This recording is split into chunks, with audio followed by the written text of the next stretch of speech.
Llevo 9 años con el bolígrafo en la mano todos los días y sigo teniendo dudas. No podemos decir tampoco que haya una prueba de imagen que sea mejor que otra. La gente se acojonaba mucho con la nuclear y pensaba, ¡guau, madre mía, aquí 30 minutos con estos ruidos del demonio! Pero he visto mecheros en uretras, me ha salido un tercer huevo. Yo te hago una infiltración de hialurónico o de corticoide o de lo que sea y te quita el dolor momentáneamente. Aprovechalo y sal a andar todos los días. Bienvenidos al nuevo episodio de Cuerpo y Metas. Yo soy Mirabai, investigadora y divulgadora, Mirabai_Cuenca en Instagram, y en este podcast hablamos sobre temas relacionados con la salud, la nutrición y el deporte para que podáis aprender un poco mientras os entretenéis. En el episodio de hoy vamos a hablar sobre salud, pero salud aplicada al deporte, y para eso no estoy sola, estoy aquí con el doctor José Manuel Felices. Él es médico, especialista en radiodiagnóstico y radiología intervencionista. Está trabajando en un hospital de Murcia, pero además es como Spiderman, ¿vale? Pero a lo bestia. O sea, además es profesor en la Universidad de Murcia, es jefe de residentes, es también doctorando, está a punto de depositar y defender su tesis doctoral, o sea que va a ser doctor. Y además es divulgador nivel experto. Le podéis encontrar en Instagram como @doctorfelices todo junto, y tiene casi 200.000 seguidores, que se dice pronto. Bueno, José Manuel, ¿cómo estás? Muy bien, muy ilusionado de compartir este pequeño pedacito de tu proyecto. O sea, literalmente es invitado de honor para el primer episodio. Vais a flipar porque explica súper bien, por eso le traigo aquí. Y además vamos a hablar sobre un tema que os interesa a todos seguro como corredores, que es cómo podemos diagnosticar con pruebas de imagen las lesiones que tenemos tan habitualmente, más unos que otros, pero bueno, por desgracia están ahí, son parte del proceso. Y también vamos a ver cómo los radiólogos no solo pueden diagnosticarlas, sino también ayudarnos a mejorarlas un poquito con las últimas tecnologías. Sí, esa es la idea, que hablemos un poquito, pues no solo de la parte de la radiología diagnóstica, sino de eso que no se suele conocer tanto, que es la radiología intervencionista, en la que nuestros tratamientos, al ser guiados por la imagen, son mucho más eficaces y tenemos muchas menos complicaciones. Claro, porque van directamente ahí al punto que está fallando. Exacto. ¿Y cuáles son las lesiones más habituales en deportistas que soléis diagnosticar por imagen y tratar? Así, ¿qué es lo que más tú ves en consulta? Pues la verdad es que vemos de todo, vemos a nivel de cualquier articulación. Habría que catalogar un poquito pues, según la disciplina, ¿no? Es verdad que el hombro yo creo que es lo más común y lo más transversal a prácticamente todos los deportes, porque incluso en nadadores, gimnasio, claro, nadadores, gimnasio, lanzadores, tenis, vóley, baloncesto. Ahí la verdad que el hombro es un poco el talón de Aquiles, ¿no? Pero el talón de es paradójico, pero ese talón de Aquiles también sufre mucho. La fascitis plantar tiene también muchísima presencia. Eso en runners está a la orden del día. El síndrome de Haglund también, toda la tendinopatía del Aquiles. Tratamos mucha bursitis de cadera. O sea, trocanteritis, ¿no? Lo de que te duele en el lateral, que sí, ya no sabes si es piramidal o ya se está haciendo... Exacto. Bueno, es piramidal, ese gran sobrediagnosticado, porque... Todo es piramidal, ¿no? Sí, ¿te duele el glúteo? Sí. No, es piramidal. Sí, y tienes irradiación también. Vamos a ver, ahí nosotros preferimos hablar del síndrome subglúteo profundo, que en algunos casos es por una inflamación del piramidal, pero el piramidal pues, tiene que tener no solo una significación clínica, sino que cuando pasamos a las pruebas de imagen también tiene que repercutir en las pruebas de imagen. Entonces, todos esos piramidales que no tienen una traducción en imagen, normalmente son otras cosas. Hay unas pequeñas bandas fibrovasculares que pueden tapar, que pueden pinzar el ciático a su salida en el espacio isquiofemoral, que es el espacio que hay entre el fémur y el isquion, que es el hueso del culo. Sí. Pues el espacio que hay entre ellos, pues el ciático entra por ahí y claro, puede haber, bien por una atrofia, una amnesia glútea, que hace que ese espacio disminuya. Entonces, eso básicamente es que no puedes activar el culete cuando estás haciendo ejercicio, ¿no? Lo de la amnesia glútea. Vale. La amnesia glútea es todas estas personas que no han tenido un proceso previo de activación de la musculatura glútea y sales a rodar. Eso, por ejemplo, en gimnasio es menos frecuente. Claro. La gente que va al gimnasio, pues quieras que no, o que trabaje este tipo, que bueno, la sentadilla... Hay mucha gente que en sentadilla no activa bien el glúteo, pero ahora que se ha puesto tan de moda el hip thrust, pues es una de las cosas que te hace activar bien el glúteo, pero por ejemplo salir a correr y hacer tiradas largas sin tener una activación del glúteo buena previamente, puede hacer que ese espacio que está aumentado y mantiene su sitio por el glúteo, que tira del fémur y lo pone en su sitio y pone el isquion también en el suyo, pues si no se activan, se juntan. Y ese ciático queda Pero esto pensado. es muy interesante porque yo, por ejemplo, el año pasado mismo estuve, bueno, desde que preparé mi primera maratón en Berlín, al principio tuve bursitis en la cadera y trocanteritis, que eso se veía perfectamente en una eco. Sí. Lo que pasa es que luego cuando esto se me pasó, de hecho me empezó a doler el glúteo, cosa que he ido arrastrando hasta ahora, que por fin, por primera vez, quizá por haber bajado los kilómetros por otras lesiones que he ido acumulando, pues no me impedía correr, pero me dolía el glúteo. Y a mí me hicieron resonancia, pero no se vio nada, porque además me hicieron de la espalda, de la cadera, tal, y yo creo que era simplemente sobrecarga brutal del glúteo, pero el médico dijo síndrome piramidal, pero eso no se vio en ninguna imagen, porque yo que recuerde, ¿qué es lo que tienes que ver cuando tienes un síndrome piramidal en una imagen? Pues un poco de engrosamiento, como mínimo un engrosamiento del piramidal. Es decir, por suerte en una resonancia de caderas tú tienes los dos lados, puedes perfectamente comparar. Claro. Entonces, si tienes un piramidal de diámetro e intensidad de señal exactamente igual que el otro, ¿esto qué significa? Pues que es igual de gordito y el color que vemos en la resonancia es igual, porque cuando hay una inflamación en la resonancia se ve más blanco, Blanco, en sí. algunas secuencias, ¿no? Depende de la secuencia y tal, pero por lo general vamos buscando lo que brilla, Sí. ¿no? La resonancia nos lo pone fácil. Entonces, si el piramidal tiene es el mismo troncho que en el otro lado y tiene el mismo color, pues Ya. ¿por qué te duele un lado y no el otro? No tiene una significación clínica. Yo creo que, a ver, que podría ser y que no tenga una traducción en imagen, sí, pero será más probable pensar que el origen sea otro Claro. y te pongas a buscar otro origen, que es uno de los errores, ¿no? de la radiología, que nos quedemos sin buscar otro origen y digamos, normal, y nos Sí. quedemos ahí, ¿no? Yo creo que... O te encuentran siempre- otra cosa que no tiene absolutamente nada que ver en la cadera izquierda, como me Bueno, pasó a mí, ¿ah, que sí? yo ¿Te dije, pasó eso? ¿what? Vale. Me pasó que encontré Sí, un hallazgo en el otro lado. Sí, de esto. Y también en la de la espalda salió algo de tipo, no sé, no ponía hernia, pero cuando hay otra cosa en los discos que no es una hernia, no sé qué. Abombamiento. Algo de los discos, si no me acuerdo qué ponía, y el médico me dijo, no, pero esto no presiona el nervio, esto es imposible que te duela total, esto no es, además era como muy arriba, ¿sabes? Pero salen otras cosas que dices tú, yo esto, no he venido por esto, a mí esto no me duele, no me digas que tengo otra cosa, ¿sabes? Esos son hallazgos incidentales, Sí. se llaman, y sí, encontramos pues, con Que quien busca encuentra, vaya. Sí, quien busca encuentra totalmente. Bueno, y ahora pasaremos a este tema que está más adelante, pero para que todos podáis entender bien el episodio, explícanos, por favor, qué pruebas radiológicas hacéis, o sea, y cuál es la diferencia entre ellas, porque todos hemos oído hablar de resonancia, radiografía, tal, pero a veces la gente dice, pues no sé cuál es la que me tienen que hacer, ni qué implicaciones tiene esta prueba, en qué consiste, ¿sabes? Vale, pues lo vamos a organizar en las más accesibles y las menos accesibles. Vale. Yo creo que es la manera más sencilla de hacerlo. La más accesible, clásicamente, ha sido la radiografía, que es la típica foto. Tú te pones y te hacen una foto en la que se te ve por dentro, pero no se te ve todo. La radiografía es muy buena para ver los huesos, Ajá. pero por ejemplo no es buena para ver las partes blandas, Claro. no es buena para ver el músculo, no es buena para ver, por ejemplo, el hígado. En eso no es buena. O sea, tendones en una radiografía no se ven. No. Puedes dar algún signo indirecto, porque claro, los tendones, pues, no Se sé, agarran estoy el- pensando en el recto femoral, ¿no? Que se inserta en la espina ilíaca anteroinferior, bueno, en la parte de delante de la cadera. Pues si tira, puedes ver un poquito de arrancamiento, ¿no? Pero lo que estás viendo es óseo. Al final, con la radiografía, casi todo lo que se ve es óseo y tiene esto a nivel corredores y nivel osteomuscular. Es verdad que en la placa de tórax ha sido siempre muy top porque el aire que se ve negro, si hay alguna ocupación de ese aire, pasa a verse blanco. Entonces, el pulmón, que es aire, ¿por qué es muy buena la placa? Porque de repente se ve, si le pasa algo, se ve blanco.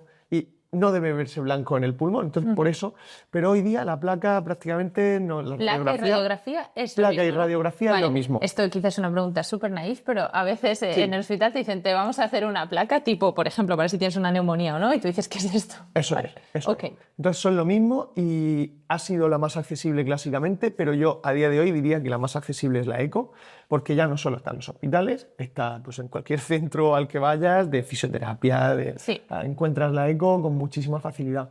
Y la eco tiene la enorme ventaja de que no usa radiación, Claro. de que es una técnica que, bueno, que no lleva mucho tiempo, que no requiere una preparación del paciente. Sí considero que requiere una preparación muy importante del profesional. La eco no es fácil y se está vendiendo como que es algo fácil, y eso en lo que incurre es en mucho infradiagnóstico Claro. e incluso en sobrediagnóstico. Ya.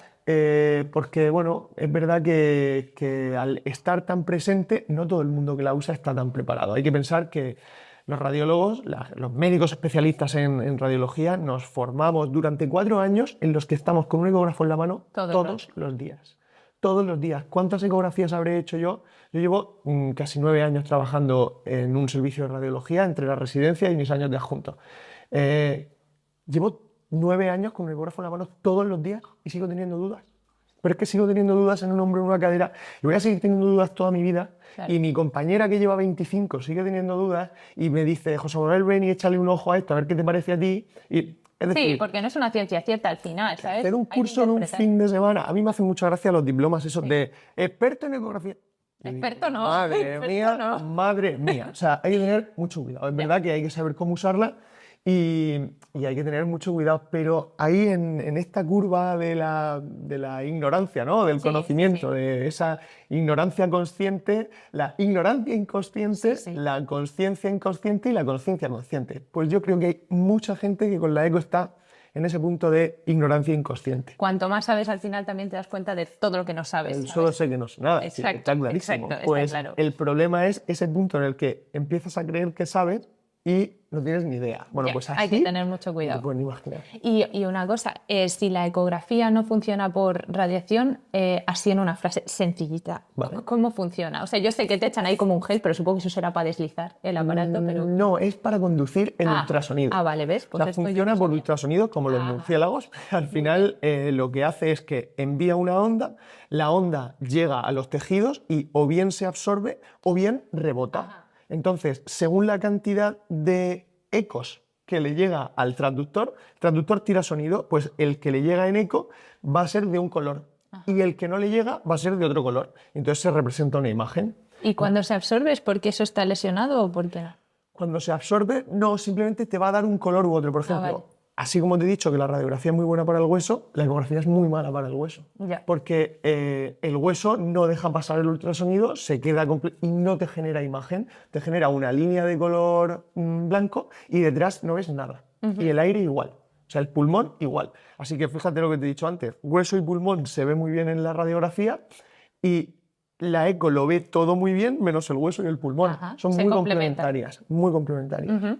Y prácticamente con eco y radiografía en osteomuscular podemos diagnosticar prácticamente el 100% de las patologías. Luego podemos afinar o cuando hay dudas y tal, pero un buen radiólogo y un buen equipo de radiología osteomuscular se vale, vamos, el 99% de su práctica clínica es placa eco. Y bueno, con esto tendríamos las bases sentadas del diagnóstico y ya podemos pasar al TAC o escáner, que es lo mismo, que es el mismo fundamento que la radiografía, es decir, vamos a hacer una foto, lo que pasa que es un tubo que gira. Entonces, claro, no es una foto directa, sino que es un tubo que gira, te toma una cantidad de radiación mayor, eso es verdad, pero nos permite reconstruir en 3 dimensiones.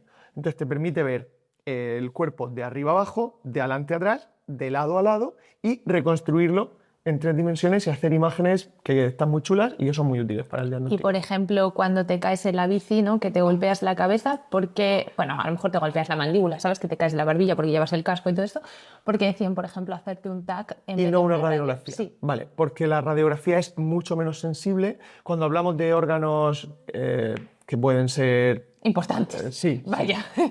Tenemos que aumentar nuestra sensibilidad al máximo y luego piensa que una radiografía es una foto de adelante a atrás. Es decir, exactamente igual que si tú me echas a mí una foto de adelante a atrás, pues lo que tengo detrás, por ejemplo, el diente te puede impedir ver la parte de la apófisis mastoides, vale. porque lo tengo por delante, entonces se te va a meter. ¿Qué pasa con el TAC? Que al ser en 3 dimensiones, Si no lo veo en una proyección, lo cambio. Y puedes deslizar la imagen. Yo puedo decir, venga, El plano que tú un quieres, cráneo, ¿no? pues empiezo y slice. O sea, tengo sí. por lonchas. Sí, tienes Entonces lo como voy capas. viendo de arriba abajo. Venga, pues ahora voy a ver de adelante a atrás y voy viendo todo. Ostras, Entonces, muy bien. la estructura que tengo delante no me impide ver la que tengo detrás. Claro. O la que tengo arriba no me impide ver la que tengo abajo. Ajá. Entonces, claro, el TAC ahí nos aumenta la sensibilidad muchísimo. O sea, por ejemplo, el TAC lo mandáis esto para órganos así más importantes o cuando requieres más sensibilidad o cuando necesitas ver como la estructura en su conjunto, ¿no? Eso es. Que a lo mejor si te has roto un tobillo te ponen el pie de una manera y con una foto es suficiente, Eso es. pero con la cabeza y cosas así, pues... Exacto, Vale. exacto. O bueno, ya no solo porque sea más o menos importante, sino porque haya estructuras que te pueden impedir ver lo que hay detrás, ¿no? Claro. Que puedan quedar Sí, que es como solapadas. más complejo todo lo que quieres de la foto. Eso es. Vale. Sí. Y luego la reso. Y la resonancia es la niña bonita, ¿no? De la radiología, porque digamos que ya no es solo la estructura morfológica, no es solo la morfología, que es la foto, digamos, sino que conseguimos. La resonancia funciona por estímulos de los átomos. Estímulos por campo magnético. Claro, porque al final, resonancia, a veces veis vosotros que pone RMN cuando os la prescriben y eso es resonancia magnética nuclear, ¿no? Lo de nuclear ya lo Sí. hemos Ah, sacado. lo habéis quitado, vale. Ha ¿Porque no muerto. es nuclear o porque la Nuclear gente es- se asusta? Nuclear es por el núcleo, Ah, por el vale. núcleo del átomo, no por nuclear de energía nuclear, de vale, chicos, nucelar. tranquilos, No, o sea, tranquilos. la palabra no es nucelar. Vale, vale. Entonces, el tema es que, claro, la gente se acojonaba mucho Claro, con lo de claro, nuclear y entiendo. pensaba, ¡buah, madre mía, aquí 30 minutos con estos ruidos del demonio! ¿Esto que me están haciendo? ¿no? Salgo y tengo 3 ojos. Exacto, exacto. Sí, sí, sí. Y de hecho se decidió quitarlo porque bueno, era nuclear de núcleo, no de la energía nuclear. Bueno, la cosa es que lo de magnética sí, y resonancia también, porque lo que hacemos es ver cómo resuenan los átomos después de aplicarles un campo magnético. Ah, qué interesante. Entonces, según qué campo magnético apliques y según, bueno, y hay muchísimo, según qué tiempo midas, según muchas... Sí, porque hay resonancias que muchas son más variables. largas que otras, ¿verdad? Hay resonancias más largas que otras, depende de la cantidad de secuencias que metas. Hay unas secuencias que se llaman morfológicas, hay unas secuencias que se llaman funcionales. Por eso mucha gente dice la resonancia multiparamétrica. Y dices, ¿qué palabra eso de multiparamétrica? Pues al final es que vas a medir y vas a utilizar diferentes pulsos de activación. Y con lo que nos tendríamos que quedar es con que no solo nos permite ver la forma del cuerpo, sino que nos permite tomar datos de su función, de su estructura celular, de qué está pasando en esas células. Una de las cosas que se puede ver es cómo se mueve el agua entre esas células. Y tú dices, uy, ¿para qué quieres ver cómo se mueve el agua entre esas células? En un tumor, que habría muchas células, el agua no se puede mover bien porque hay tantas células que... Entonces tú tienes dudas de, ¿este tumor es bueno o es malo? Si es bueno, no hay muchas células. Ajá. Entonces el agua se mueve bien. Si es malo, el agua no se mueve. Por ejemplo, tienes duda de un infarto. En un infarto no hay agua. Ajá. Entonces, en esa secuencia, pues no vas a ver movimiento si no es un infarto, pues vas a ver algo de movimiento. Entonces, digamos que tenemos, y esto es un pequeño ejemplo, ¿no? Pero tenemos aplicaciones de resonancia cada vez más y sobre todo cada vez más rápido. Y es lo que más fino hila de todo, vaya. Es lo que más fino hila de todo, aunque no es lo ideal, porque no podemos decir tampoco que haya una prueba de imagen que sea mejor que otra. Vale. De hecho, por ejemplo, para el hueso no tiene un detalle tan bueno como el del TAC. Entonces, O sea, que una microfisura, por ejemplo, en la tibia, ponle, que hay muchas de estas por estrés y tal, ¿se vería casi mejor en una radiografía que en una resonancia? No, porque, por ejemplo, las fracturas de estrés, muy típicas en los pies y en los Sí. corredores, en los metatarsianos, en la resonancia se ve una pequeña banda, Sí. en T2 se ve en una de las secuencias se ve una pequeña banda de color brillante. Y en una radiografía puedes no verla, si es Vale, muy pequeña. vale. Entonces es verdad que, ya os digo, no es que haya una mejor que otra, sino que hay que saber cuándo usarla. Y tiene que ir todo muy conducido por la sospecha clínica. Claro. Y luego hay cosas que se ven mejor en un TAC o que se ven mejor en una ecografía. La ecografía también tiene una gran ventaja que no hemos comentado, que es que es dinámica. O sea, puedes pedirle al paciente que se mueva durante la prueba. En las demás siempre te dicen, estate quieto. Claro. Pues en la eco tú puedes pedir que se mueva. Entonces, no sé, tienes algo y tienes duda, venga, pues muévete. Una lesión en el aductor, por ejemplo, se me Claro. ocurre. Venga, pues abre la pierna, venga, ciérrala. Sí. O en el hombro, ¿no? Venga, súbelo, bájalo, para Sí. atrás, para adelante. Y puedes ir viendo desde diferentes puntos una misma imagen. Que eso en el resto de pruebas, por ejemplo, no puedes. Entonces hay veces que una eco puede ser más interesante que una resonancia. Digamos que esto no es fácil, es algo complejo, y para eso tenemos especialistas en esto. O sea, por eso somos especialistas en radiología, que al final también somos los que nos dedicamos a elegir la prueba que hace falta en cada momento. Pero vosotros la elegís porque, claro, yo tengo la experiencia de que siempre es el traumatólogo el que te manda la prueba y el radiólogo el que interpreta. El traumatólogo la manda, el funcionamiento es el clínico, la persona que está en la consulta, pide una prueba. Sí. Llega al servicio de radiología y el radiólogo tiene varias fases. La primera es valorar todas las peticiones Vale. y decir, leer la sospecha clínica, Sí. leerse la historia del paciente, si es que tiene tiempo, y decidir, vale, pues este paciente sí necesita tal o sí O sea, que te necesita lees cual. la historia del paciente también, ¿vale? Sí. Esto yo no lo sabía, porque además luego cuando vas a hacerte a veces, por ejemplo, una reso, te pregunta la técnico que está allí para hacerte la prueba, ¿qué te duele? Para decírselo al radiólogo. Y yo, pues me duele esto, ¿sabes? Pero mi me duele en esa una frase no va a ser lo mismo que lo que yo le he contado al médico y lo que le ha redactado. Claro, claro. Por lo general, a ver, los técnicos que lo hacen muy bien también preguntan eso para saber ¿Cómo colocarte?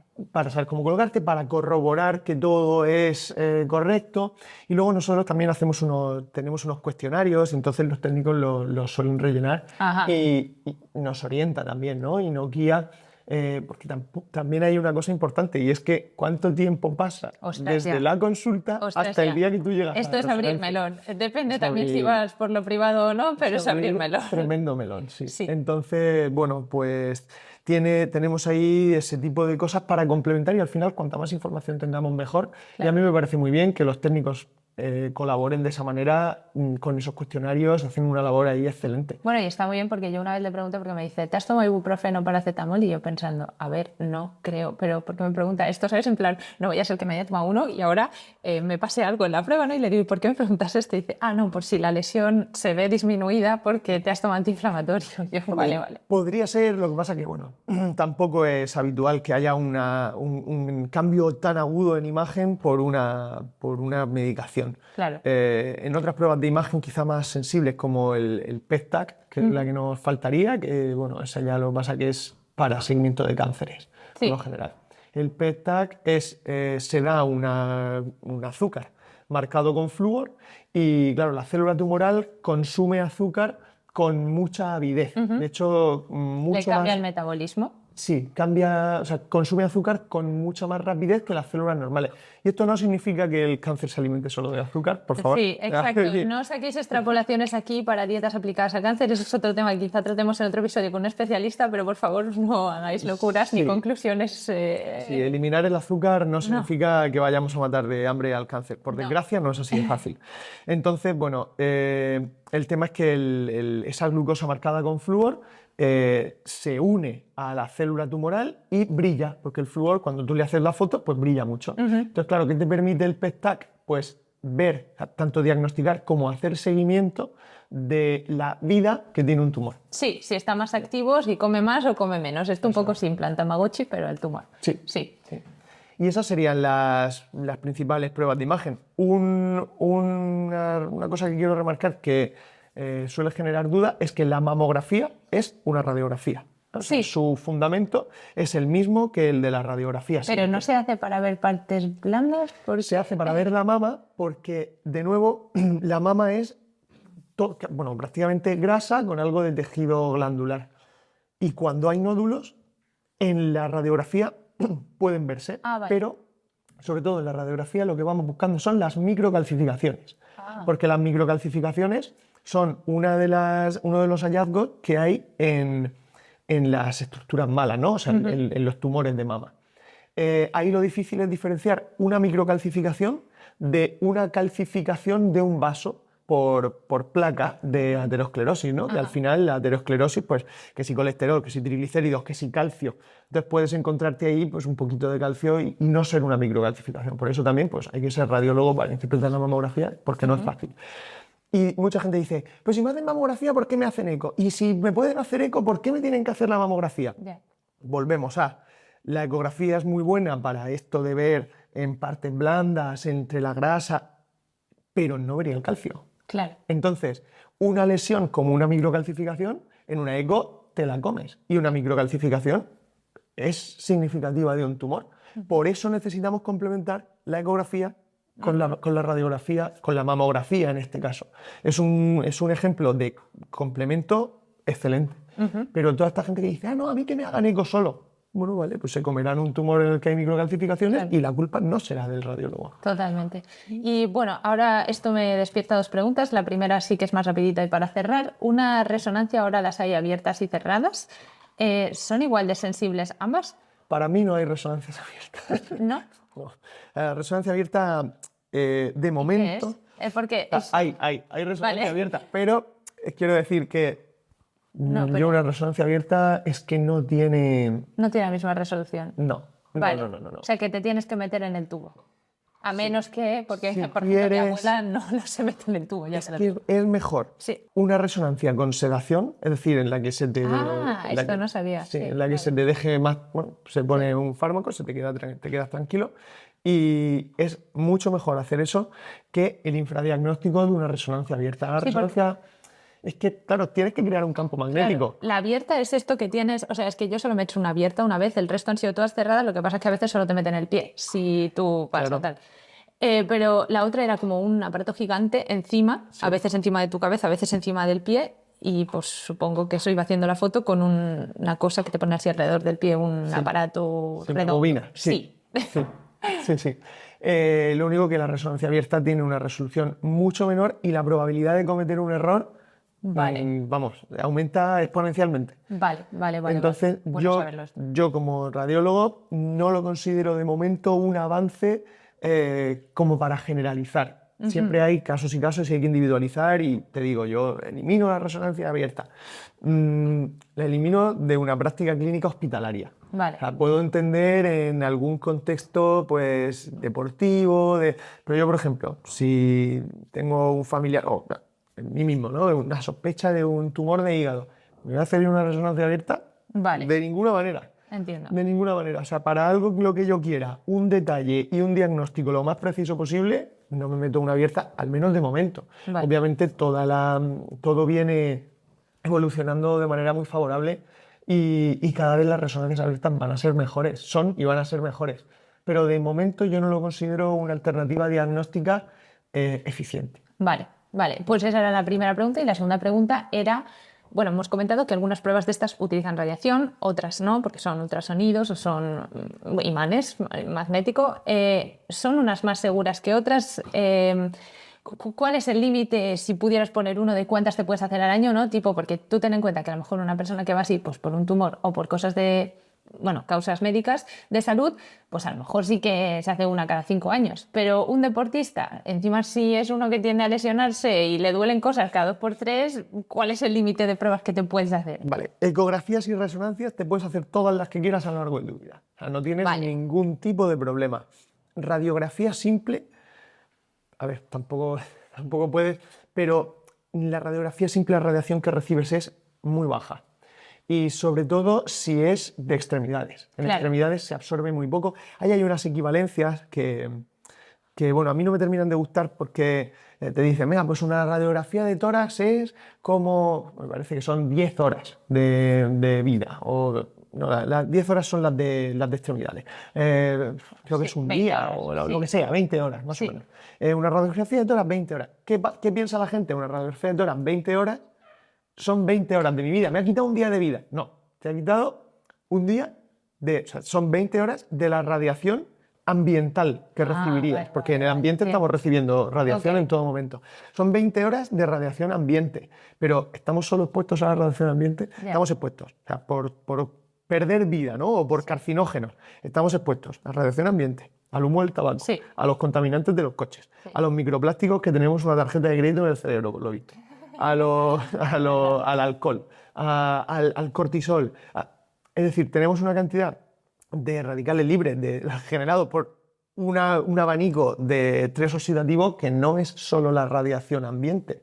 Entonces, una radiografía, 20 horas de radiación ambiente, no es que te esté quitando Ya. un día de vida. Y además son como papeletas que juegas, ¿no? O sea, no es 100% te haces 10 radiografías vas a tener cáncer, no. Puedes Exacto. hacerte 100 en tu vida, a lo mejor nunca tendrás un cáncer, o puedes tomarte 100 cajas de tabaco y no tendrás un cáncer, y una persona que no ha tomado ninguna, pues sí, ¿sabes? Exacto. Pero Exacto. Y el TAC, parecido, ¿no? El TAC lo que pasa es que, claro, es un porcentaje de radiación mucho más alto. sí, aparte en la cabeza suele ser y así, pues como que no es lo mejor. Hombre, en la cabeza, fíjate, no hay tanta...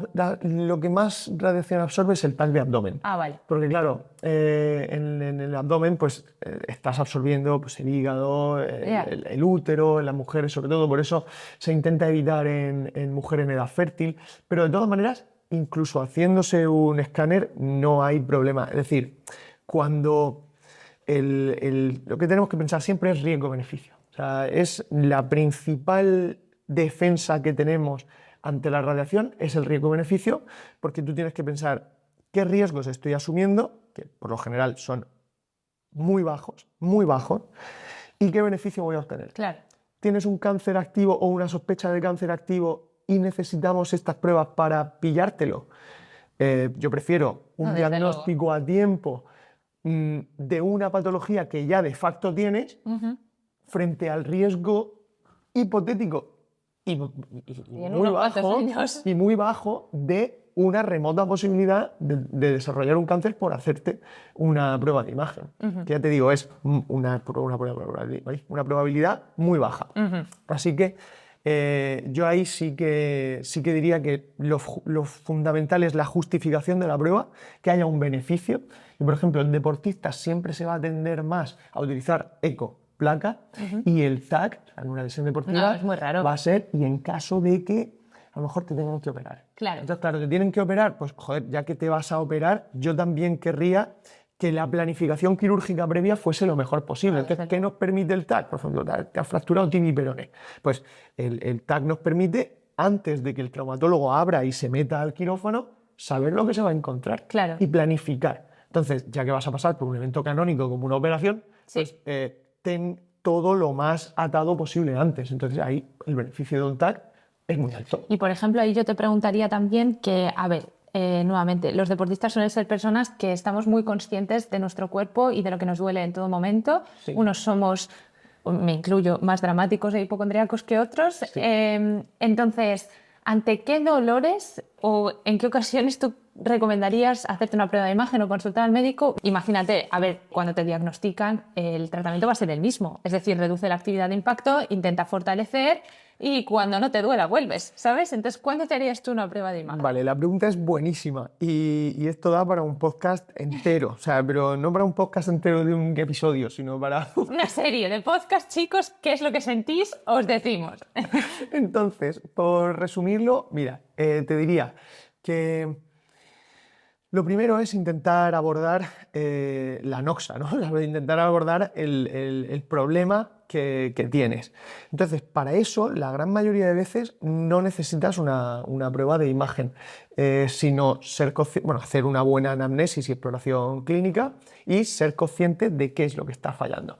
Entonces, en caso de que empieces a hacer ese proceso de rehabilitación y falle, una prueba de imagen es muy útil. Es verdad que a día de hoy, con la extensión que tiene la ecografía y la presencia que tiene, siempre es una guía excelente y se puede utilizar como guía, pero yo lo utilizaría para detectar, en contextos en los que no hay un profundo conocimiento de ecografía, lo utilizaría para detectar y no para descartar. Vale. Un fisio que te hace una eco, si detecta, bien, pero si su exploración clínica le está diciendo estoy pensando en esto y no lo termino de ver en la ecografía, ojo, piensa que igual no es tan sencillo. Sobre todo si el paciente refiere a una clínica, ¿no? Porque sí. La clínica manda. Claro, la clínica decir, si me duele. Eso es. Entonces la clínica manda y por eso creo que hay que abordar la clínica. Entonces, como mensaje a lanzar ante esa pregunta es que la clínica manda y vamos a trabajar y la fisioterapia es excelente,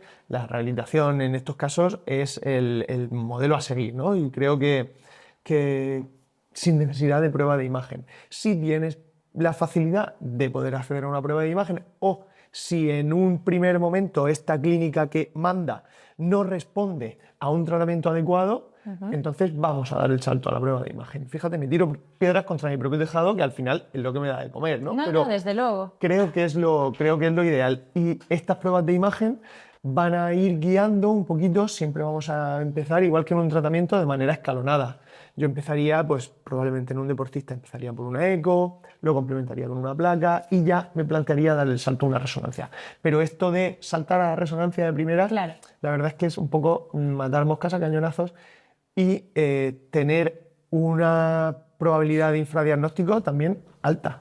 Porque si no nos centramos en la clínica, que al final es lo que manda, a lo que nos va a llevar es a equivocarnos con una frecuencia elevada. Y respecto a esto también, tú que te dedicas a interpretar las pruebas de imagen, aunque ahora me has dicho una cosa que yo no sabía, que es que también tenéis en cuenta la historia clínica del paciente cuando os da tiempo, porque yo no sabía que eso os lo pasaban. Siempre. Pues claro, yo decía, tú recibes una imagen y cómo te pones a interpretarla si no sabes ni lo que le duele, ¿no? Entonces, Claro. Claro. Entonces mi pregunta es, generalmente, ¿o tú crees que se tiende a encontrar siempre algo, por ejemplo, en las resonancias? Porque es lo que hemos hablado antes, ¿no? A veces a ti te mandan una resonancia y te tardas en hacer la resonancia 2 meses. O sea, no habrá sido la primera vez que Pedro y yo hemos ido y ya pues, nos dolía a mí poco y a él nada, ¿vale? Y siempre te encuentran algo. Por ejemplo, el quiste de Baker en la rodilla y ya la rodilla no dolía, ¿vale? Sí. O, por ejemplo, bueno, a mí me encontraron el hang como si me fuera a morir cuando yo había mejorado con un tratamiento conservador ya durante 3 meses. Entonces... ¿Vale? ¿Tú crees que se tiende a ser más bien positivo o siempre a encontrar?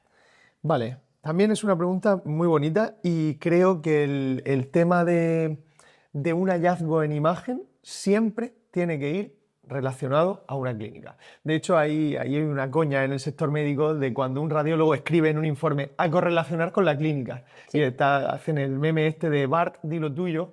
Sí. Entonces, bueno, pues eso, sí. ¿No? Pues radiólogo, di lo tuyo a correlacionar con la clínica. Es evidente. Claro. Es decir, yo puedo informar y puedo detectar una serie de hallazgos que los voy a informar los tengo que poner en ese informe que yo escribo, pero siempre hay que ver qué relación tiene con lo que le está pasando al paciente. Entonces, encontramos, la resonancia además es muy sensible y encontramos mucho. Pero si al paciente no le duele, no hay por qué. De hecho, bueno, el reel este con Pablo Jiménez, ¿no? Y tal. Sí, que esto pasa mucho con las hernias de espalda. Sí, bueno, también es que el dolor es algo tan complejo que tiene un componente también psicológico muy importante, ¿no? Y tener esa preocupación te puede llevar a miedo al movimiento. Ese miedo al movimiento puede desencadenar un dolor al final. Claro. Entonces, por estar evitándolo.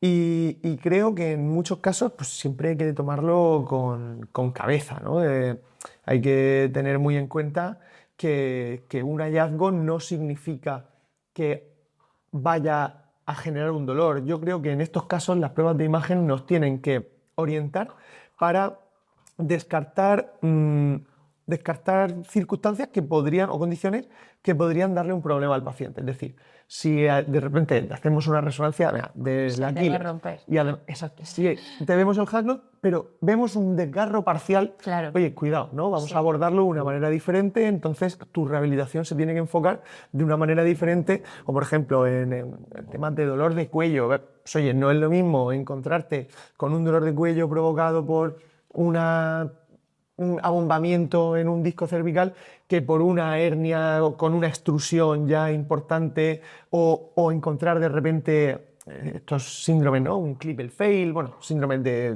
limitación de la movilidad del cuello, que tienes que cambiar el abordaje de este paciente. Entonces, yo no me quedaría solo con los hallazgos relacionados con el dolor, que también, por supuesto, porque ahí la clínica manda y cuando los vemos en conjunto, perfecto, vamos a ir a por ello, sino que me quedaría con todo el resto de hallazgos y sobre todo de los no hallazgos. Vale. O sea, es tan importante lo que ves como lo que no ves. Eso. Exacto. Y entonces puede haber hallazgos sin dolor, por ejemplo, en el caso de algunas hernias, y también puede haber que no haya hallazgo y al paciente le siga doliendo, ¿no? También, por desgracia, eso es más frecuente, Vale. eso es lo más frecuente. Vale, Sí. que a veces es muscular y eso sí que no se ve, ¿no? Por ejemplo, en la prueba de imagen. En una eco, por ejemplo, las lesiones intramusculares son difíciles de ver, el músculo es muy heterogéneo en ecografía, entonces no terminas de ver pequeñas lesiones en el músculo que a lo mejor en una resonancia sí. En cambio, pues todo el tema óseo en una resonancia podrías comértelo y en una radiografía puedes tener algún hallazgo que en una resonancia no. Digamos que siempre va a ser ensamblar las piezas de un puzzle y que es algo complejo, desde luego. Algo que me gustaría añadir respecto a los hallazgos es que no solo son los hallazgos que encontramos de manera tardía, sino que hacer una prueba de imagen, que esto es interesante al decir, ay, es que siempre se tarda mucho Sí. en hacer una prueba. El problema que hay es que como la resonancia suele tardar, Sí, no estamos acostumbrados a los hallazgos hiperagudos. claro. Entonces, ¿qué pasa? Que te puede pasar lo que me pasó a mí. Normalmente nosotros las resonancias que interpretamos, ¿qué ha pasado del evento traumático? Una semana, 10 días, De 2 meses a veces, ¿eh? a veces meses, por supuesto. Pero, ¿qué me pasó a mí? O sea, ¿qué perjuicio puede tener hacerla demasiado rápido? Sí. Yo un día estaba jugando al fútbol sala con mis amigos Sí. en el campo de fútbol que hay literalmente detrás del hospital. O sea, sales del hospital, bajas por unas escaleras y hay un pabellón, hay un Juegas en polideportivo casa, ahí. literalmente. Sí, o sea, Vale. literalmente a nada, es cruzar una calle desde el hospital. Y cruzar pues, una calle que pasa de doble sentido. Ya está. Bueno, pues estaba ahí jugando y tuve un movimiento que pensé que me había roto el cruzado anterior. Sí. Por el tipo de movimiento, por el tipo de dolor, Si es que ser médico tiene que ser duro practicando deporte porque dices, esto me duele como si... Exacto. Y dije, me he roto el cruzado. Me he roto el cruzado y con las mismas pues me voy a la banda, cojo el móvil y llamo al residente que había de guardia. Y le digo, además muy amigo mío, le digo, David, por favor, que enciendan la resonancia. Que voy me- para adentro. Que me he roto el cruzado. Y me dice, ¿cómo? Sí, por favor, hazme este favor, que tal, que estoy muy preocupado. Que tal. Bueno, obviamente no es lo ideal, pero así lo hice. Y pues mis amigos me llevaron pues, ahí a la pata coja, entre dos, tal, saltando. Vino David con la silla de ruedas a recogerme, me metió en la resonancia. ¿Qué pudo pasar del golpe a las primeras secuencias de resonancia? No sé, 10 minutos son muchos. 10 minutos son muchos.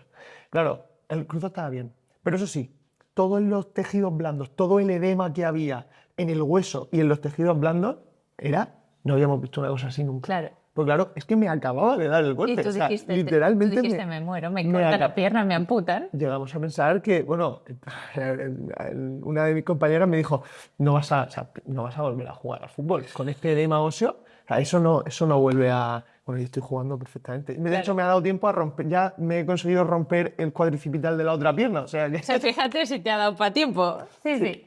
Y claro, también hay que pensar, pues eso, que un evento hiperagudo tampoco es bueno estudiarlo en resonancia tan rápido. No hay que darse tanta prisa. Y esto es muy curioso, pero ¿cuál sería lo más curioso que tú has podido ver en una imagen? Puedes dar un par de ejemplos si te cuesta decidir, no tiene por qué ser de deporte. Esta resonancia, desde luego, es muy curiosa, porque Cristiano Ronaldo y Messi no podrían tener una resonancia tan rápida. Desde luego. Eso es algo ni aunque quisieran. Nunca lo han tenido tan mal, ¿eh? Es como lo del señor Barnes, ¿no? ¿Qué no puede tener? Un dinosaurio. Pues Cristiano y Messi no pueden tener esa resonancia. Pues curioso, es que he visto de todo. He visto, lo he contado en otros podcasts, ¿no? Pero he visto mecheros en uretras. Esto fue muy fuerte. Yo vi un reel en Instagram que dicen, no puede ser, no puede ser. Un preso que se había metido coca en el culo y para artefactar la imagen, claro, lo que hemos contado Que por eso hay que saber, escúchame. No, ese tío sabía perfectamente lo que estaba haciendo. Entonces, lo que hemos contado al principio de cómo una radiografía, lo de delante te impide ver lo que hay atrás, pues ¿qué hizo este tío? Me meto las bolas de coca en la ampolla rectal, en el culo, y para que no se vean, en la uretra, en el pene, me meto, pues era como la estructura interna del mechero, como la... Por Dios, y se metió la estructura interna del mechero en la uretra para que artefactase la imagen y no poder ver las bolas de coca de detrás. Why not? Y claro, cuando lo vimos, claro, ¿qué pasa? Que cuando el radiólogo llega y ve eso, lo primero que dice es, no puedo valorar la imagen, hay que sacarle Entonces, claro, ¿qué le pasó? Si es que fue mala idea, si es que es muy mala idea. ¿Qué le pasó? Al final tuvieron que sacarle el mechero y repetirle la imagen.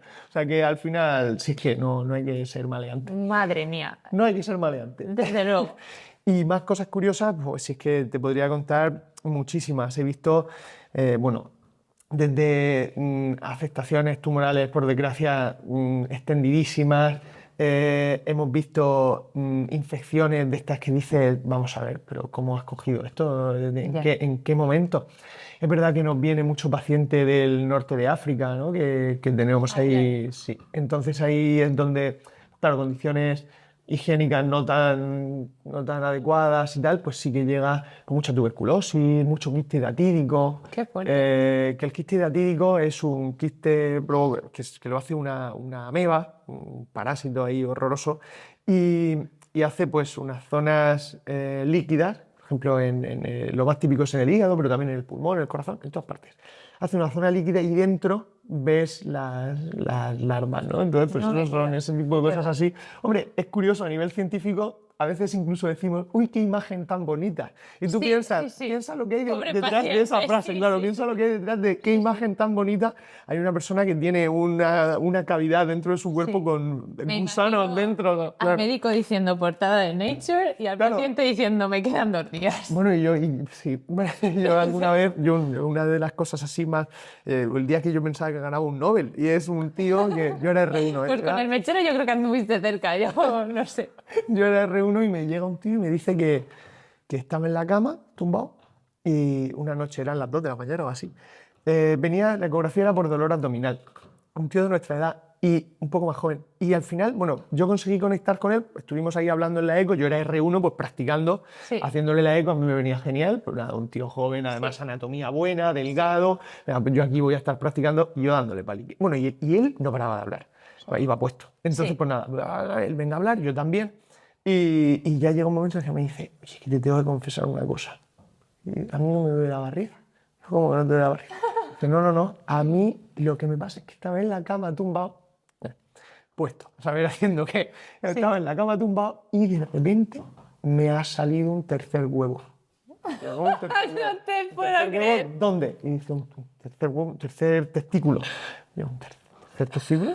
Y dice, sí. Digo, ¿y te ha salido? Y, sí, yo tengo 3 testículos ahora mismo. Y claro, yo pensé, Nobel, aquí este tío y yo, su tercer testículo, un tercer testículo de novo. Eso no ha pasado nunca. No sé qué sustancia es, pero es regenerativo de la hostia. Ahora en las rotativas del New England, que venga aquí todo día. Mira, pues eso.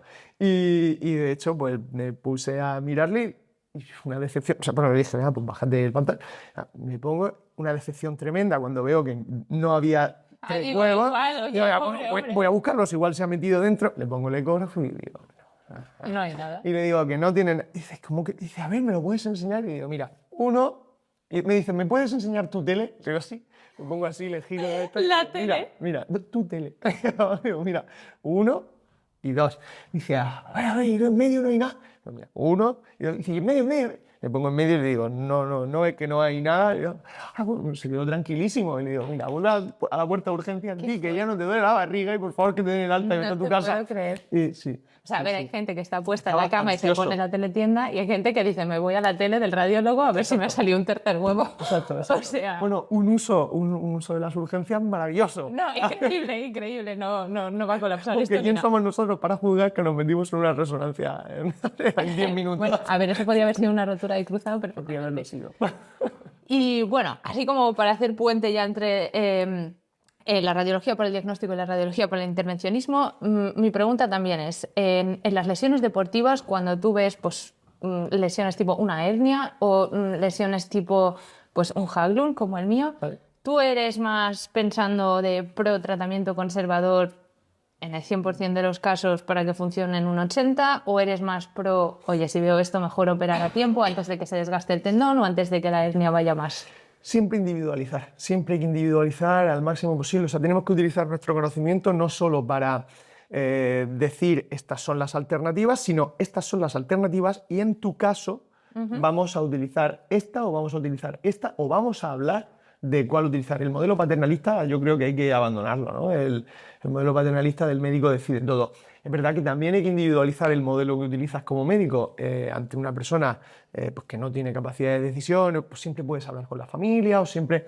Nosotros, bueno, primum non nocere, ¿no? Siempre vamos a intentar, lo primero es no hacer daño, pero lo que tenemos que llegar es a un acuerdo con el paciente, con la familia, con los padres, con los tutores legales, con lo que tengamos delante, porque vemos de todo. Entonces, yo siempre voy a ser partidario de que el tratamiento debe ser escalonado y la base son los hábitos. O sea, lo primero son los hábitos. Yo, una señora que le duelen las rodillas y que pesa 100 kilos, pues bueno, ¿te podemos hacer una infiltración de hialurónico? Sí, te podemos hacer una infiltración de hialurónico. ¿Te va a solucionar tu problema? No. Ya. ¿Te puede ayudar a solucionar tu problema? Y ahí es donde Claro. ahí es donde entramos. Es decir, yo te hago una infiltración de hialurónico o de corticoide o de lo que sea y te quita el dolor momentáneamente. Aprovechalo y sal a andar todos Claro. los días. Aprovechalo y empieza a perder peso. Exacto. Pero si tú no cumples con la base, de hecho a mí lo que me gusta es que primero se cumpla con la base. Claro. Y ese tratamiento que sea una segunda. Otra cosa es que me digas, es que no puedo dormir. Me duele el hombro, no puedo dormir. Ya. No me deja descansar, no me deja hacer mi vida normal, no puedo conducir. Vale, eso lo vamos a abordar de otra manera. Pero de nuevo, tenemos que ir a los hábitos. Es decir, aprovecha esa infiltración que se te hace en un momento determinado para rehabilitar. Claro. Y para hacer todo lo que tienes que hacer para que eso no vuelva a ocurrir. Porque si no, sobre todo con el tema del corticoide, ¿no? Que está muy demonizado, yo creo que no hay que demonizarlo tanto, sino que hay que usarlo bien. Y no hay que usarlo para todo el mundo. El corticoide no es para todo el mundo porque genera cierta degeneración de los tejidos y, bueno, atrofia de la grasa, no es lo ideal. Pero, bueno, pues tú utilizas el corticoide de manera inteligente y estratégica y el corticoide es una buena herramienta. Inteligente y estratégica es esto, personas que están verdaderamente limitadas, que están pasándolo muy mal o deportistas que lo necesitan para poder jugar y necesitan jugar ya. Rafa Nadal, ¿no? Pues es Claro. el gran ejemplo. No, desde luego no es lo mismo un deportista de élite que Claro, tú o y- yo, exacto. aunque hagamos deporte. Quiero decir, porque tú y yo, si nos dicen tienes que dejar tu actividad durante 2 meses No para pasa nada. rehabilitarte, pues sin problema. Pero un deportista de élite que vive de eso, oye, mira, a lo mejor en 2 meses ya quiere estar a tope corriendo. ¿sabes? Eso es. Es que también hay que enfocar diferente, ¿no? O en una persona mayor. Yo, por ejemplo, tengo el caso de mi abuela, que lo publicamos además en Instagram. Mi abuela tiene una rotura completa del supraespinoso. O sea, el supraespinoso tiene completamente roto. ¿No sube el hombro? Bueno, lo sube, pero con dolor. Ajá. Porque lo compensa con el deltoides y tal. Ya. Pero tiene una calidad de vida excelente. Está perfectamente de la cabeza y tiene solo una rotura completa del supraespinoso. Y tiene dolor. Y me dice que el dolor le impide dormir y que le impide ir a coger un vaso. Claro. Está limitada. Entonces, una persona de 89 años que te dice esto, que ya tiene un tendón roto, que vamos a racanearle el corticoide, No. yo se lo explico y le digo, mira, y además ella ya hace su fisioterapia, o sea que es una persona que va a la fisio todas las semanas. Es decir, está haciendo las cosas bien y tal. Pues yo, por supuesto, si lo necesita, Claro. hay que dárselo y hay que individualizar. A lo mejor, si tuviese 60 y la rotura fuese parcial, el enfoque sería otro. No utilizamos corticoide, utilizamos PRP. Claro. Entonces, ahí también pues, tenemos diferentes herramientas según el tipo de paciente. O sea, tú has mencionado ahora corticoides, por ejemplo, y PRP. ¿Y cuáles son los tipos de intervenciones que hace un radiólogo intervencionista? Sobre todo aplicado a lesiones, pero en general. O sea, ¿tú qué haces? De hecho, aplicado a lesiones es donde menos presencia tenemos, Claro. porque los traumas, los rehabilitadores, los reumatólogos, por lo general también son los que han venido haciéndolo. Lo que pasa es que, claro, la ecografía intervencionista es lo que nos ha metido en el panorama, Claro. porque manejamos la imagen mejor que nadie y no solo para localizar, sino para guiarnos y llegar al sitio exacto donde necesitas el fármaco y evitar complicaciones, evitar darle a una arteria que te provoque un sangrado, evitar darle a un nervio. Entonces, el tratamiento de lesiones osteomusculares guiado por intervencionismo es muy alta probabilidad de éxito y muy baja probabilidad de complicaciones. Pero el intervencionismo no se queda en el osteomuscular. Hacemos intervencionismo en todo el cuerpo. Entonces, el ejemplo más típico y lo que la gente suele conocer pues es el intervencionismo por ejemplo, para el ictus. Cuando hay un ictus, la carótida o una arteria del cerebro tiene un trombo. Y claro, la sangre deja de llegar a una parte del cerebro. Pues si es la parte izquierda, sobre todo la parte de la cerebral media, te quedas sin poder hablar.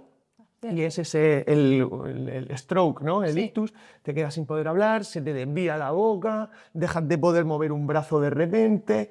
Vale, pues lo que hacemos es pinchamos en la ingle, subimos todo el cuerpo con un catéter, ese catéter lo estamos viendo en la pantalla.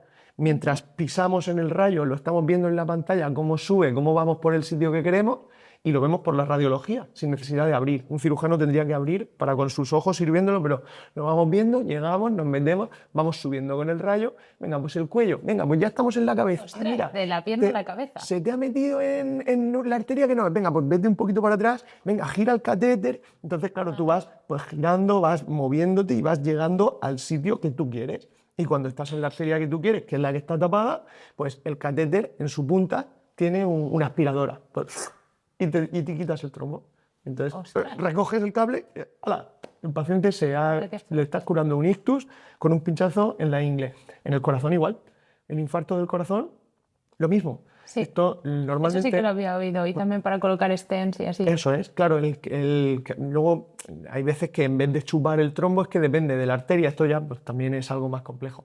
Pero en vez de chupar el trombo puede llevar el catéter un balón y entonces el balón lo que hace es que se hincha. Entonces si tú tienes colesterol, tienes la arteria y tienes colesterol aquí y colesterol aquí. Bueno, placa de ateroma, que no es solo colesterol, ¿no? Pero tienes ateroma aquí y ateroma aquí. Se te reduce Entonces, el claro, espacio. se reduce el espacio y puede llegar a taparse. Claro. ¿Qué puedes hacer? Llegar con el catéter y en vez de llevártelo, porque el ateroma es difícil de llevárselo, llegas con el catéter y el catéter tiene un balón. Entonces hinchas el balón y pegas el ateroma a las paredes, vuelves a abrir la arteria.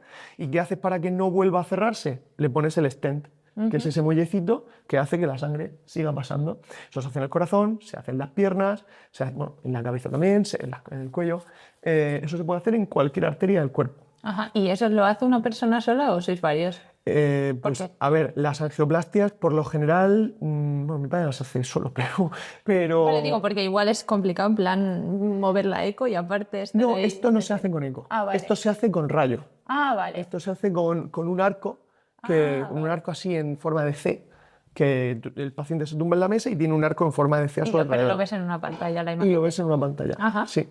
Y bueno, sí, las angioplastias eso se llama angioplastia, ¿no? Y el chupar el trombo se llama trombectomía, pero esto de pegar el colesterol a las paredes se llama angioplastia. Y también he visto que chupando quitáis, por ejemplo, el quiste de Baker de la rodilla, que Claro. es muy común también en Eso corredores. sí es con eco. Sí. Eso sí es con eco. Localizamos el quiste de Baker, el paciente se tumba boca abajo, le pones el ecógrafo en la fosa poplitea, localizas el quiste, entras y chupas.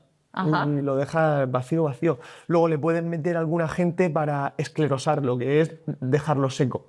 Mucha gente pone corticoide, también se pone betadine, se puede utilizar incluso algún antibiótico, entonces se queda completamente seco. Y bueno, y luego has dicho también que podéis hacer corticoides, PRP y ácido hialurónico, Sí. que eso lo podemos dejar así como cliffhanger para el próximo episodio. Chicos, lo siento porque da para otro episodio. Sí, la verdad es que el intervencionismo lo tenemos para hablar muchísimo.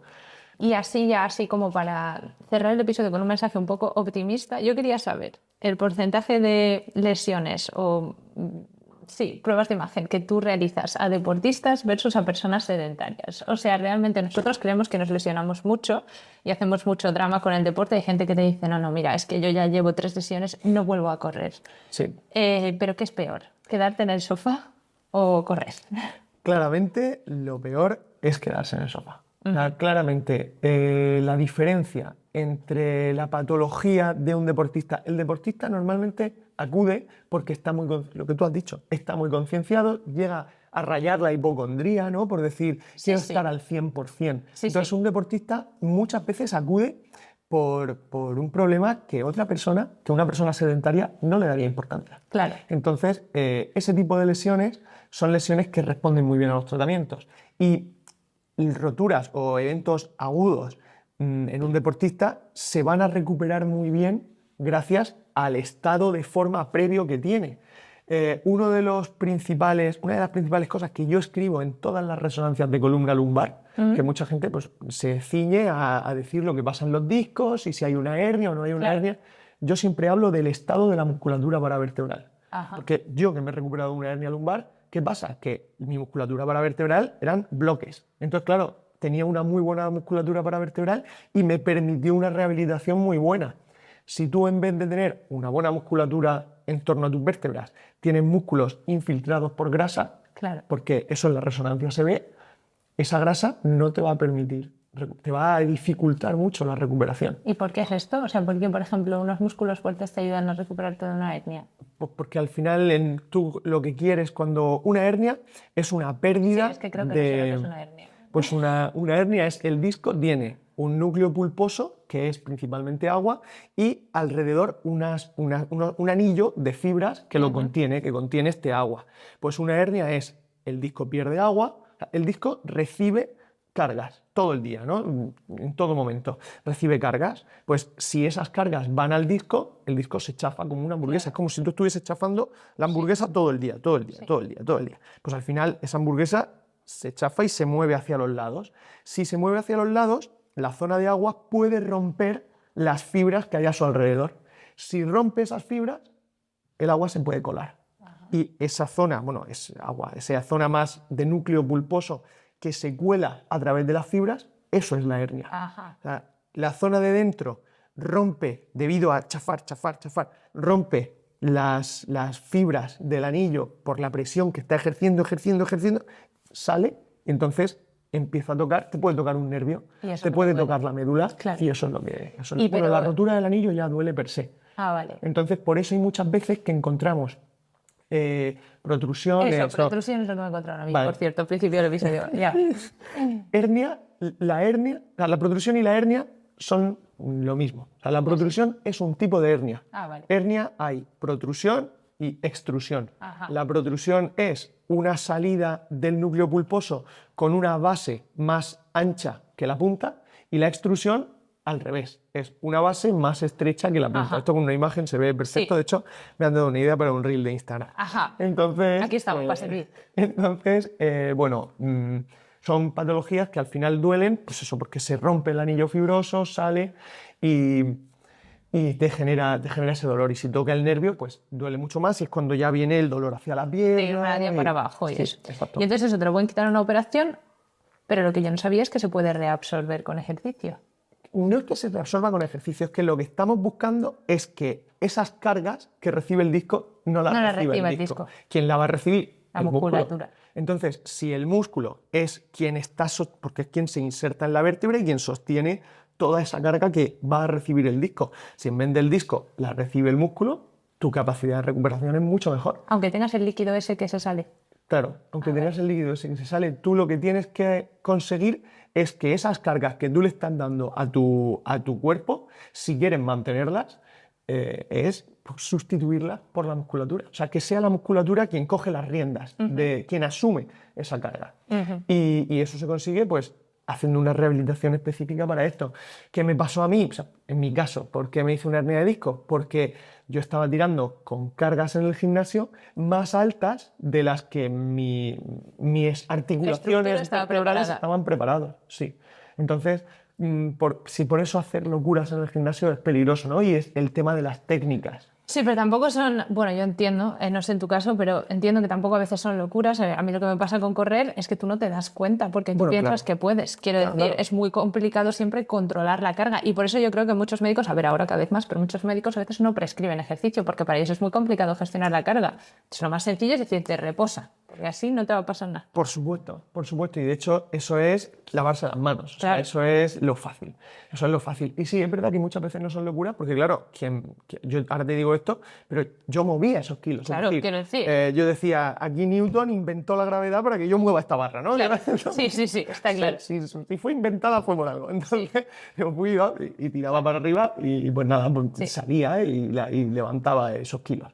Y bueno, pues no es que fuese una locura, sino que no estaba preparado, no era consciente, también es verdad, pues tenía 23 años, pero claro. Sí. Y tú tiras y no eres consciente de lo que hay. Y corriendo pues te puede pasar lo mismo, al final Exacto. tu cuerpo lo tolera y llega un momento en el que No lo tolera. Vale, pues ahí es, pero recuperar esto es mucho más fácil que recuperar una lesión fruto de esa sobrecarga ha venido porque tu cuerpo está cero preparado. Sí, no aguanta Si tu esa peso sobrecarga- mismo, que es lo que necesitas en tu día a día o lo que sea. Exacto.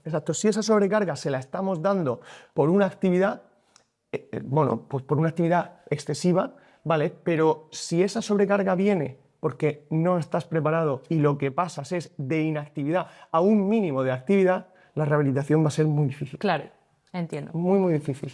Así que, por supuesto, prefiero siempre la lesión deportiva y prefiero siempre la lesión por actividad a la lesión por inactividad.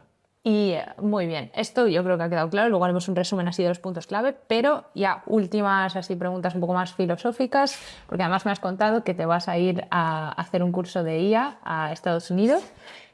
Ahora que estamos en el mundo de la inteligencia artificial y tal, ¿tú piensas que una IA podría interpretar bien una imagen si se la entrena correctamente? ¿Y esto va a suceder? ¿Cómo te afectaría a ti? ¿Tú ayudas a la IA? ¿No? ¿O en qué punto estamos? No es que la IA sí se la entrena correctamente, es que la capacidad de aprendizaje que tiene la inteligencia artificial respecto a imagen, ¿cuántas imágenes puede interpretar y puede acumular la inteligencia artificial en cuestión de segundos Eso te iba a decir. frente a lo que yo podría hacer en toda mi vida? Ya. Entonces, obviamente sí que hay ahí un modelo de cooperación que tenemos que establecer con la inteligencia artificial en el que va a llegar un momento, pues bueno, que nos va a apoyar mucho en nuestro día a día.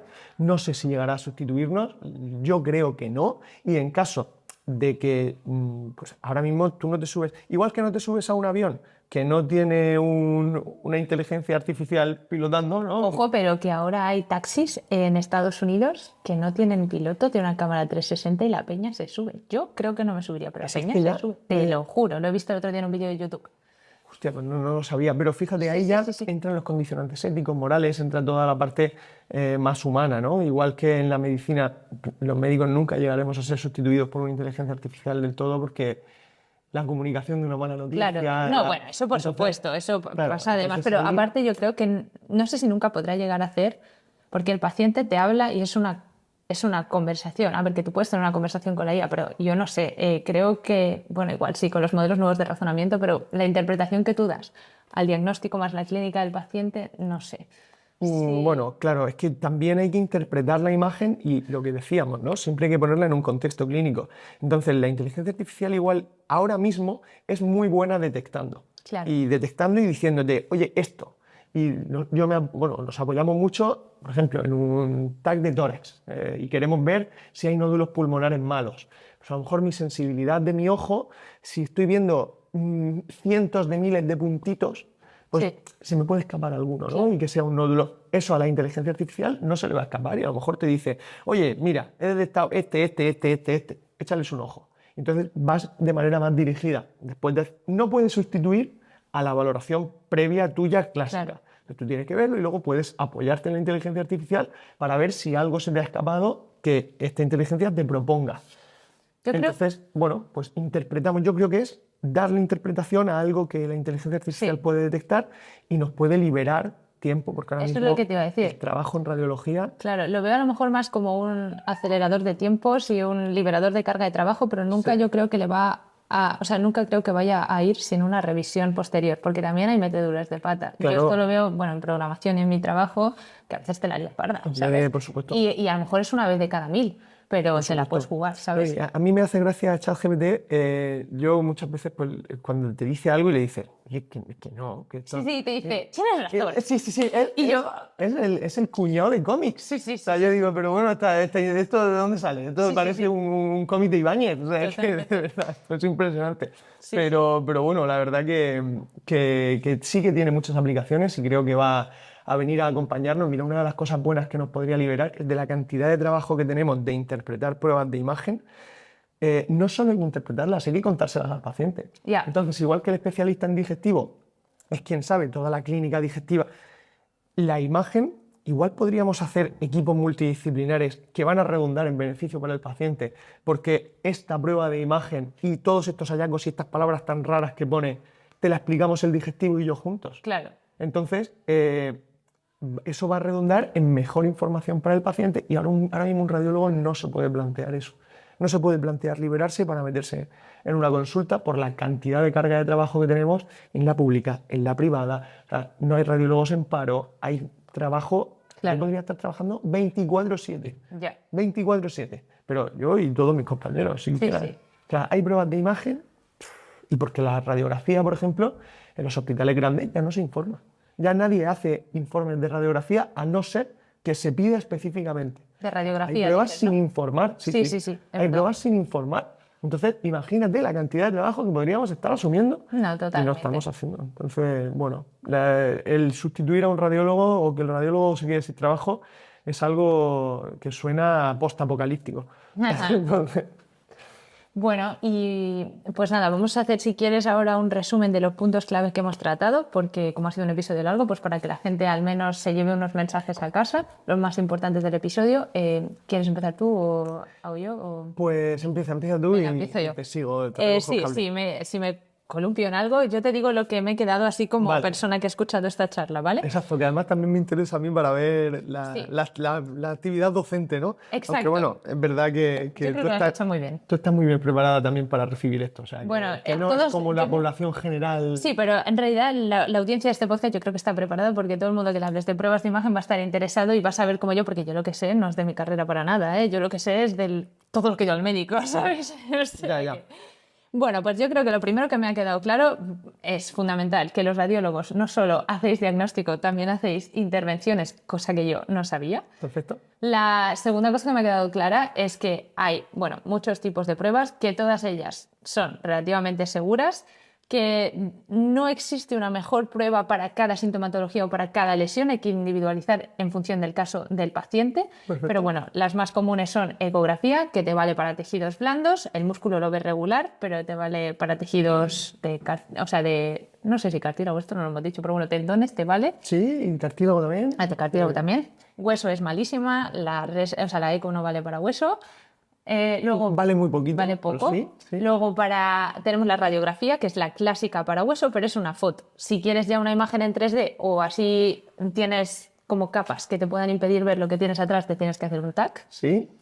Y después también hemos hablado de que la resonancia es súper sensible, pero eso no quiere decir que sea mejor que todas las anteriores. Exacto. Tiene sus usos, porque hay veces que una radiografía para hueso puede ser más indicada que una resonancia. Eso es. Pero en la resonancia se ven muy bien también microfisuras por estrés, por ejemplo en deportistas, se ven muy bien los tendones y así. Eso es. Sí. La ecografía tiene otra ventaja versus las demás, y es que es dinámica. Eso, muy Entonces bien. te puedes mover mientras.